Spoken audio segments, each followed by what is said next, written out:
Yes, I'm cutting hay.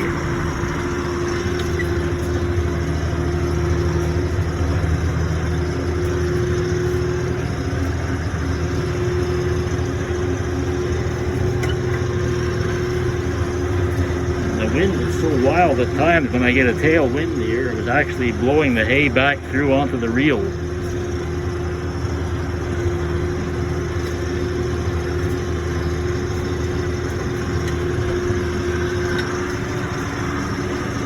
Not that I'm going to need any hay this winter, but I have to cut the grass around these bins because I got to get some grain out in the very near future. So I figured rather than chop it up with the rotary mower, I cut it with the haybine and make some bales, I guess. I don't need them myself. I can always sell them. I was real ambitious at making them into square bales that I see people are asking anywhere from $7 to $10 a piece, which sounds a little crazy, but when you start handling these square bales by hand in 80 plus degrees Fahrenheit heat, yeah, I guess I'd want about $10 a bale. Many years ago, we used to haul those square bales by hand. I think we were getting 5 cents a bale. We were happy to get that.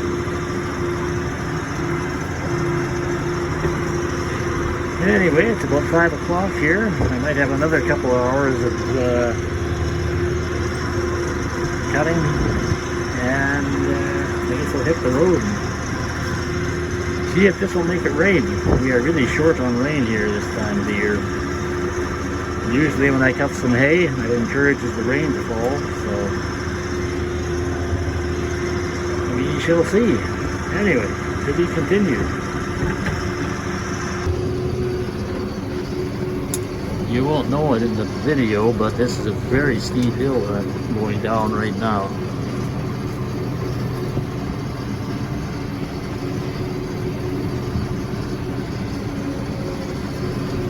I think I planted this to grass about 2010 maybe, so hard to believe. 14 years. The grass alfalfa mix of some sort, I don't remember what, but not a whole lot of alfalfa left in it.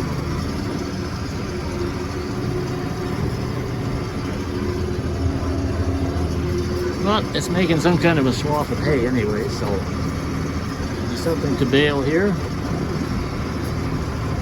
This was the old trail through the trees, came down to the creek here, and somewhere over in about there is a well. It used to be a good drinking water well. And since the beavers dammed up downstream several places and the water's backed up, that well has been underwater, and of course the water will be unfit for any kind of consumption. So things have changed over the years. And there's more dead trees laying out in the field. I've got out and moved quite a few already. I'll just drive over this one. It's just a little one. I don't want to hit it with the cutter bar though. Way up there I see somebody was a little careless at seeding time. I see some little gaps in the wheat standing there. That would be me, of course. You can still see the sprayer tracks. It was really wet when I sprayed this. We were going through the rainy spell and things got late, and I was desperate to get the crop sprayed before it got any bigger. So I was out there in the mud basically. I had yet to see a wild oat, so I guess I got pretty good wild oat control.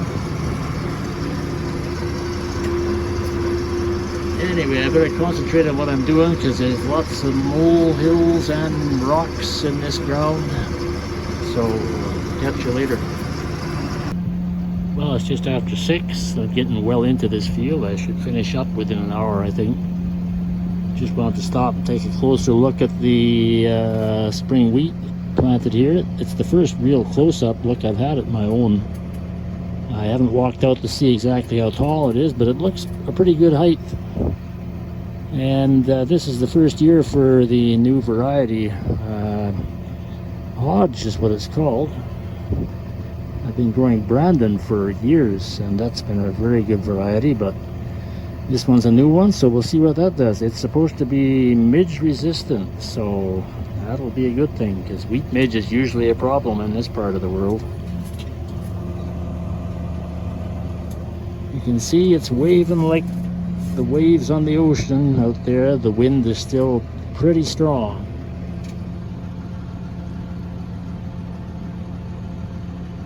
Anyway, back to work here.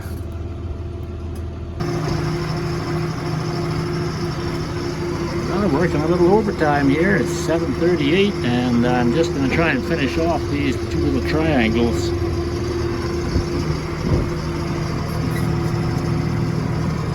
It's like the buffalo came to check out what I'm doing, or they just happen to be grazing in this general area, and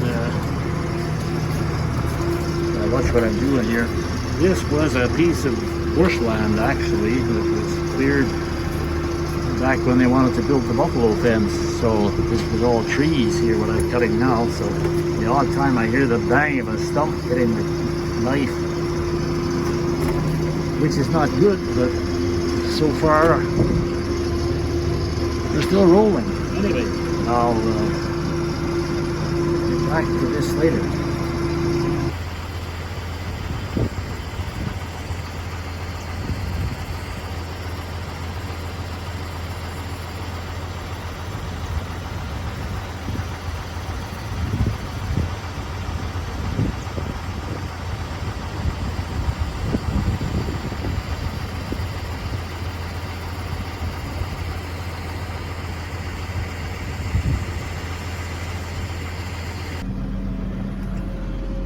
Alright, that's it for the day. It's just after 8 o'clock. And I have swung my haybine into transport and I'm about to hit the road for home. So, yeah, something's going to be late tonight, but that's okay.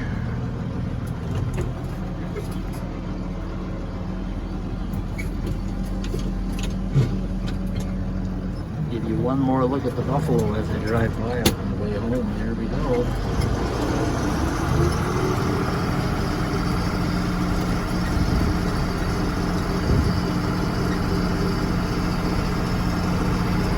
About 14 miles an hour downhill. That's the best we'll get out of this one.